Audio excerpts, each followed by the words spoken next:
خوتي خواتاتي صباح الخير عليكم، واش راكم؟ جيسبر راكم ملاح. انا بور اون فوا راني مليح et du soleil. Ça me rappelle mon pays, ça me rappelle l'Algérie, ça me rappelle oui, cette douceur, cette chaleur de mon pays qui me manque tant.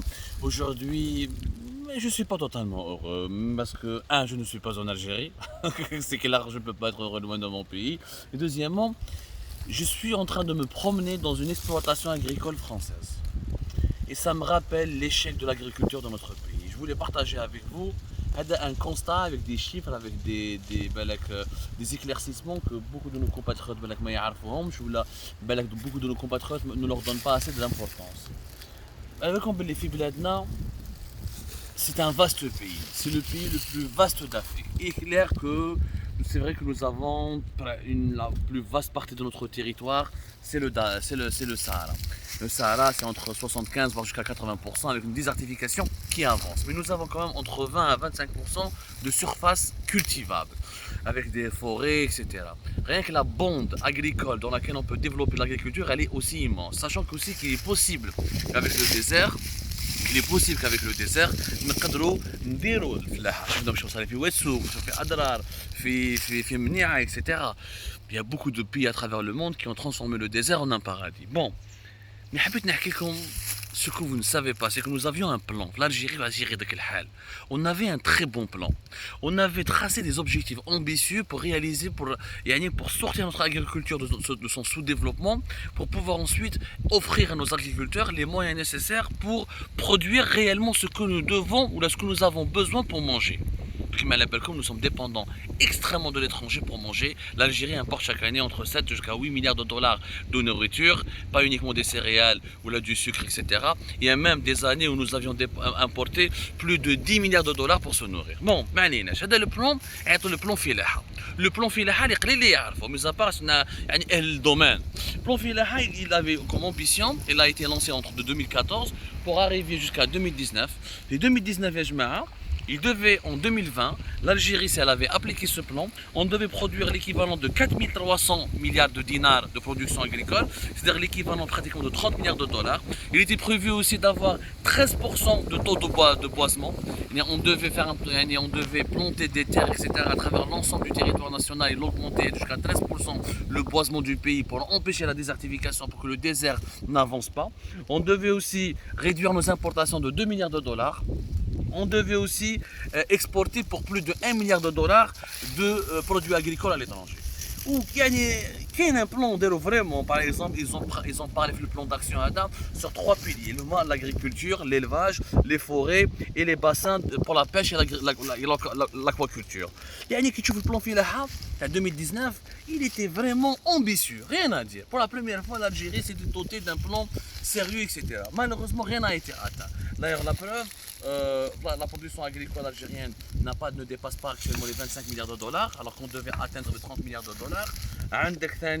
La production agricole a reculé de 3,4% entre 2020 et 2021. Par exemple, la production de la pomme de terre, elle a reculé de 6,4%. La production de la tomate industrielle, uniquement, elle a augmenté de 27%. C'est le seul pratiquement chiffre qui est satisfaisant. Par exemple, la production de la date, elle a reculé de 3,9%, etc., etc. Même si les viandes rouges plutôt, ont connu une hausse de 5%, le reste, les viandes blanches comme le poulet, etc., leur production, elle a baissé de plus de 27%. Énormément d'éleveurs qui sont dans ce qu'on appelle l'aviculture, etc., ont abandonné les élevages de poulets, etc. Ce qui a provoqué une cherté de la vie, une inflation exceptionnelle. Le plan n'a pas été réalisé. Parce qu'en Algérie, on n'est pas fort dans le management. On trace des objectifs, mais on n'arrive pas à planifier comment atteindre ces objectifs. On a aussi la stabilité politique du pays. Depuis 2019, 2018, peut-être la crise de succession de Bouteflika, la guerre des clans, 2019, la 5e mandat, on va dire qu'il y a Hirak, on va dire qu'il y a la pandémie de la Covid-19, on va dire la sécheresse, effectivement, qui explique en grande partie le recul de la production agricole. Maintenant, la sécheresse depuis 2020-2021, mais tout ça c'était prévisible. Tout ça c'était prévisible et le plan Filaha 2019 avait prévu des solutions. Il était possible, on avait appliqué ce plan-là minutieusement, c'est-à-dire, bon, le plan, il y avait plus d'objectifs. Un plan, c'est quoi? C'est des objectifs, mais c'est aussi des modes d'emploi. normalement des méthodes d'emploi pour atteindre ces objectifs. حنا en Algérie ما عرفناش نديروا هادو les objectifs وقعدنا ندوروا قعدنا نخلطوا واليوم nous ne sommes pas un pays indépendant. Comment on peut être un pays indépendant si on dépend entièrement de l'étranger pour se nourrir? Pour les céréales par exemple, jusqu'à 65% de nos besoins sont satisfaits par les importations. Pour le sucre, la même chose, c'est énorme. Pour énormément de produits agricoles, pour les viandes, la même chose, on n'est pas encore indépendant. L'agriculture algérienne en ce moment n'arrive à satisfaire que 40 à 45% des besoins de la population. Celui qui dit le contraire, lui, c'est vrai qu'on avait l'ambition d'aller jusqu'à 65 voire 70% des besoins nationaux satisfaits par l'agriculture. Mais on n'a pas atteint cet objectif. Le ministère de l'Agriculture يقول لك 70% من الحاجيات الغذائيه تاع الجزائريين الفلاحه الجزائريه اللي تمدها ما كاش منها. لو كان فريمون 70% de nos besoins étaient satisfaits. On va importer 6 à 7 milliards de dollars. هذه ما كاش منها خروط وفستي. Les problèmes de l'agriculture algérienne قلناهم 100 خطره. Il n'est pas normal, on ne peut pas développer dans un pays l'agriculture avec 62% de nos exportations agricoles qui ont une surface de moins de 5 hectares. 5 hectares, 62%. De nos des exportations agricoles en Algérie ont une surface de moins de 5 hectares. Nous sommes dans une exploitation agricole française, 40-50 hectares.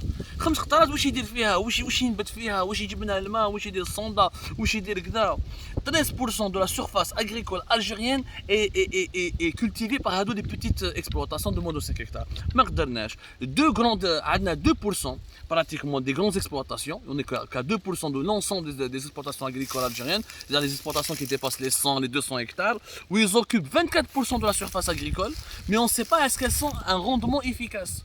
C'est vrai, on a donné des milliers d'hectares, des centaines d'hectares à des gens, à des familles, mais qui les contrôle? Est-ce qu'ils produisent? Des avantages, ou le retour sur l'investissement, ou هذا l'avantage كارثة بمعنى الكلمة راهي في قطاع الفلاحة. اللي حتى واحد ما يهضر عليه، la main d'œuvre ما كاش، les jeunes algériens ne veulent pas travailler dans l'agriculture parce que les conditions de vie sont difficiles, parce que c'est une agriculture qui est archaïque, qui n'est pas suffisamment industrialisée. L'État qui possède énormément de terres agricoles, 8 millions d'hectares qui sont la propriété de l'État algérien. 8 millions d'hectares cultivables, où l'État ne les distribue pas comme il faut, ne les gère pas comme il faut. Quand il les donne à des hommes d'affaires ou à des connaissances qui ne les exploitent pas comme il faut. Ce n'est pas normal. 54% de nos agriculteurs n'ont pas les papiers, n'ont pas les documents de propriété des terres qu'ils exploitent. 54%, Yajma. 54%. C'est énorme. C'est une agriculture désorganisée, c'est une agriculture de bazar, c'est une agriculture où l'agriculture est abandonnée, mais عنده les terres agricoles. تلقى اللي يخدم ما عندوش كارت، اللي يخدم ما عندوش لا سيرفاس اغريكول، ما عندوش الارض، ما عندوش التراب وين يخدم، واللي تلقى اللي ما يخدمش يقعد في القهاوي اكسيتيرا يدو بلي ديزان بلي سونتين ديكتار ويروح يكري هكذاك فيربالمون في المارشي نوار، يكري على يكريها دوطخ اغريكولتور اللي يروحوا يخدموها هو يفا امبوشي تو لارجون. Cette situation ne peut pas durer. Moi j'attire votre attention. Il y a une guerre entre la Russie et l'Ukraine. C'est une guerre qui a relancé le débat sur la sécurité alimentaire dans le monde. Des organismes liés aux Nations Unies, ils ont mis en garde le risque de la famine dans le monde à cause de la rareté et de l'accès très compliqué aux matières premières agricoles. Il y a une inflation des prix de ces matières agricoles. Le monde aujourd'hui se dirige vers tous les pays du monde cherchent à sécuriser leur accès à la nourriture pour leur population, ou là à garantir leur sécurité alimentaire ou leur souveraineté alimentaire. C'est la capacité de produire ce que la population doit manger, au moins à 60-70% des besoins du pays. Personne ne parle de ce sujet. واحد ما يهضر على خروط والفستين مدوا ارقام لا علاقه لها مع الحقيقه. البطاطا يقول لك راهي كاينه، اذا كانت كاينه بطاطا 14000 15000 غلقوا les importations, à la fin ils vont recourir une nouvelle fois aux importations. Ce n'est pas sérieux. Nous ne sommes pas encore un pays indépendant tant que nous n'avons pas réussi à transformer les terres agricoles qui nourrissaient l'empire romain, les empires européens comme l'empire romain dans l'Antiquité. Il n'est pas normal que le grenier de l'Algérie, le grenier de l'Europe qui était l'Algérie, est devenu aujourd'hui un pays ultra dépendant pour se nourrir. Si on veut devenir indépendant, c'est uniquement il faut revenir à la terre. La terre, rien que la terre. Cultivons nos terres, retronçons les manches et développons notre agriculture.